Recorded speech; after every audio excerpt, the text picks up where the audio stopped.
Perkenalkan, saya Michael Giantara Valcito dari FK Unika dengan NIM 21P10047.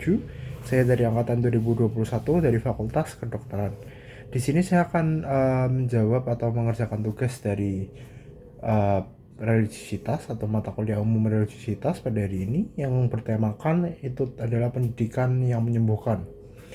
Materinya yang diberikan dari video tadi itu sungguh menarik, di mana saya akan merangkum materinya.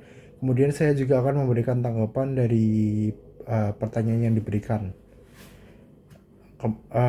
Baik, saya mulai saja. Untuk yang pertama di sini tadi materi yang diberikan dari videonya itu menurut saya sangat menarik, di mana suatu pendidikan, suatu agama itu bukan suatu agama, maaf, suatu pendidikan, misalnya pendidikan agama atau pendidikan yang lainnya. Tapi di sini lebih dispesifikkan ke pendidikan agama itu bisa untuk menyembuhkan. Menyembuhkannya ini dalam konteks menyembuhkan suatu kesakitan atau penderitaan dari tidak fisik, tetapi lebih ke arah mental, rohani atau psikologis dari seseorang. Tadi dikisahkan pada video itu ada suatu contoh kasus di mana ada seorang anak yang broken home, di mana dia itu hidupnya menderita sakit-sakitan, kemudian mengalami kesakitan dalam batin, mengalami kekerasan, penderitaan, traumatik, dan dia juga sampai menyalahkan Tuhan. Tapi pada akhirnya itu dia, karena broken home itu dia ada ayah tiri, sehingga terjadi hal seperti demikian. Tapi pada akhirnya dia menjadi berdamai dengan kehidupannya sendiri. Dengan perdamaian itu maka bisa disimpulkan kalau sakit dalam kehidupan itu memang tidak bisa dihindari. Sakit dalam konteks itu penderitaan dalam kehidupan di dunia ini itu memang tidak bisa dihindari. Justru yang mengubah penderitaan itu adalah spiritualitas kita, seperti mengampuni, memaafkan, mengasihi, menerima segala kekurangan diri apa adanya dengan berdamai dengan diri sendiri, kemudian fokus pada masa depan. Ya, lah disinilah yang komentar inilah dimana mengampuni, mengasihi, memaafkan ini itu diajarkan pada pendidikan agama. Jadi di sini agama memegang faktor penting sebagai proses penyembuhan seseorang dari penderitaan. Maka di sini pendidikan agama yang menyembuhkan itu menarik bagi saya, di mana ini ditujukan untuk menyembuhkan dari kondisi mental seseorang, di mana dia yang mengalami penderitaan di dalam hidupnya. Maka pendidikan agama itu dengan mengajarkan agama kepada seseorang, dengan mengajarkan agama dengan supaya diterapkan oleh seseorang, itu bisa mengubah penderitaan seseorang menjadi suatu perdamaian dengan kehidupannya. Kemudian kita lanjutkan untuk ke sesi 2-nya itu, dimana di sini sesi 2-nya ini lebih ke arah ke pendidikan yang umum dijelaskannya tadi. Pendidikan ke arah umum di sini yang dimaksud itu hubungan antara guru dan murid, di mana dalam sebuah pendidikan di sini banyak pro dan kontranya, di mana guru harus kasar, bukan kasar, harus tegas, harus keras pada murid. Tetapi ada juga kontranya, di mana guru itu tidak boleh terlalu keras. Kemudian ada juga yang netral juga, di mana ya guru harus di tengah-tengahnya, harus tegas, tidak boleh terlalu keras dan tidak boleh terlalu halus. Dimana tadi dijelaskan itu guru tidak boleh keras karena bisa berdampak kepada anak. Dampak-dampak yang diberikan di sini itu bisa terjadi banyak sekali dampak, dari gangguan mental, kemudian gangguan sosial, sulit mengendalikan emosi, gangguan fungsi otak, trauma juga bisa. Tapi ada pendapat lain yang menyatakan kalau guru itu tidak boleh terlalu halus. Kalau terlalu halus itu anaknya akan jadi lembek sehingga tidak bisa menghadapi dunia. Dimana pendidikan sekolah itu yang keras itu untuk menimpa anak, untuk mendidik keras, untuk mendidik dengan keras untuk bisa kuat di kehidupan nanti. Ada filosofis yang sama seperti ini, dimana filosofis tentang keris, dimana kalau keris itu gagal ditempa dia tidak akan dipakai. Kemudian ada tentang filosofis pendidikan Sparta, dimana jika pendidikan itu lembek, maka bagaimana dengan menghadapi dunia. Kemudian ada pendapat lain, dimana pendidikan itu harus setara antara guru dan anak. Yang terbaik, pendidikan yang terbaik itu adalah dialog.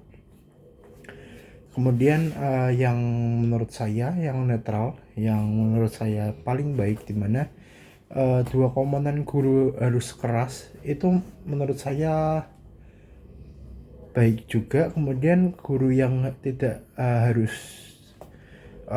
halus, guru yang halus itu juga baik juga menurut saya. Sama-sama memiliki poin yang benar. Maka di sini ada titik tengah di mana guru itu harus bersifat tegas.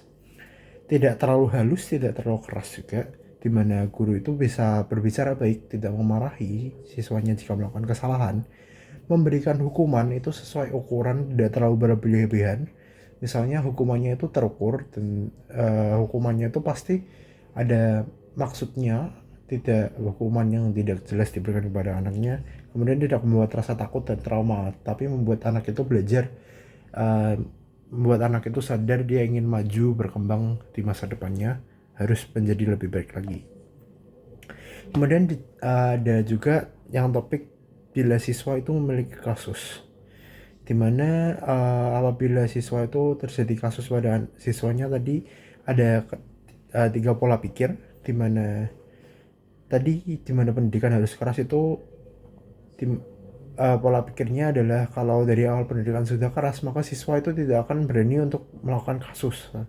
Kemudian kalau pendidikan yang halus, dimana dengan pendidikan yang halus itu kalau ada siswa yang mengalami kasus, itu dia akan dihukum dengan hukum kasih, di mana dia akan dinasihati sesuai dengan hukum kasihnya juga. Kemudian ada satu lagi perspektif lainnya, di mana dengan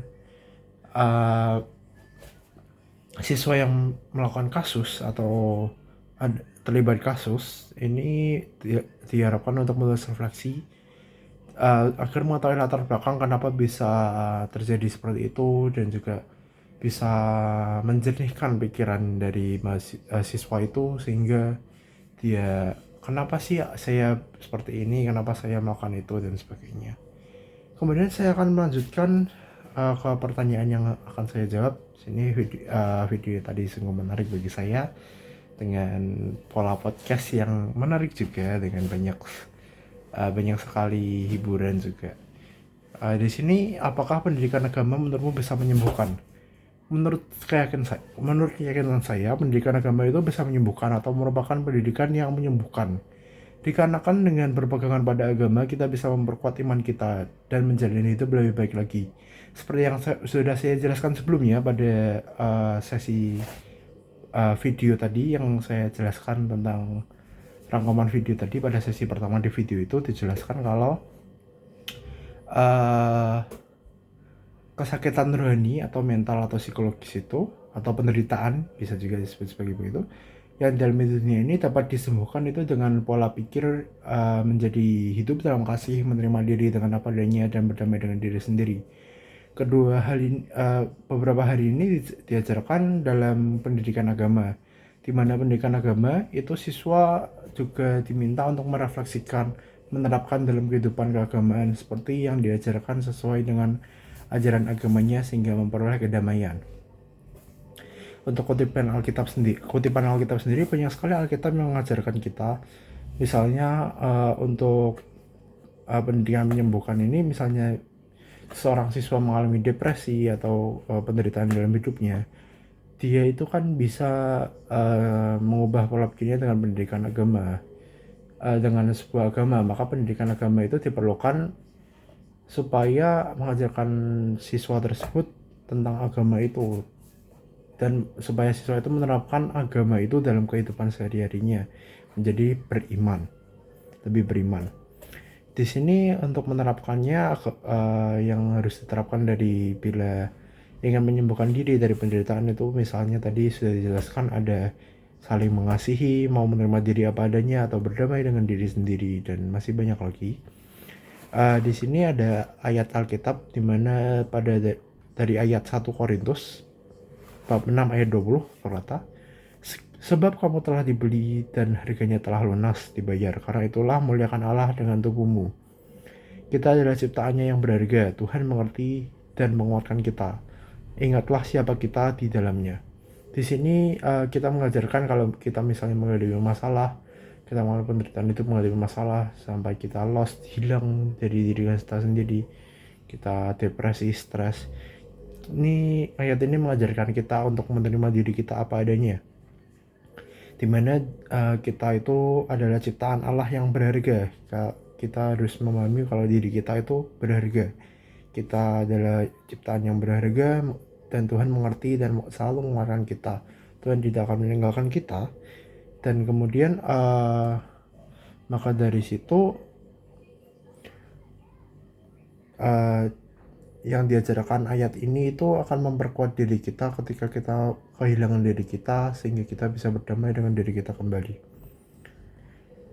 Kemudian ada ayat lain di mana diajarkan kita untuk mengasihi orang lain. Dari Efesus bab 4 ayat 32, hendaklah kamu ramah seorang terhadap yang lain, penuh kasih mesra dan saling mengampuni sebagaimana Allah dalam Kristus telah mengampuni kamu. Ini ayat tentang mengampuni, di mana kita dengan mengampuni orang lain kita bisa berdamai dengan diri kita sendiri. Kita bisa lepas dari penderitaan kita dengan mengampuni orang lain. Tadi sudah menerima diri apa adanya, kemudian mengampuni orang lain juga merupakan hal yang penting untuk menyembuhkan diri kita dari penderitaan, dari sakit secara rohani, psikologis, mental.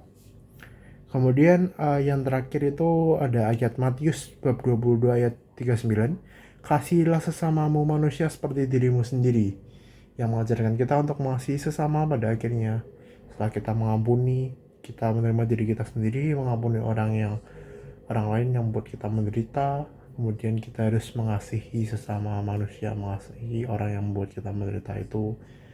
Dan ya, pada akhirnya kita akan berdamai dengan kehidupan kita sendiri. Kemudian kita akan berdamai dengan diri, sesama, dan Tuhan. Kemudian juga dengan begini, penderitaan kita akan hilang. Mungkin sekian saja dari saya Michael Kentaro Velcito dengan NIM 21P10047. Terima kasih.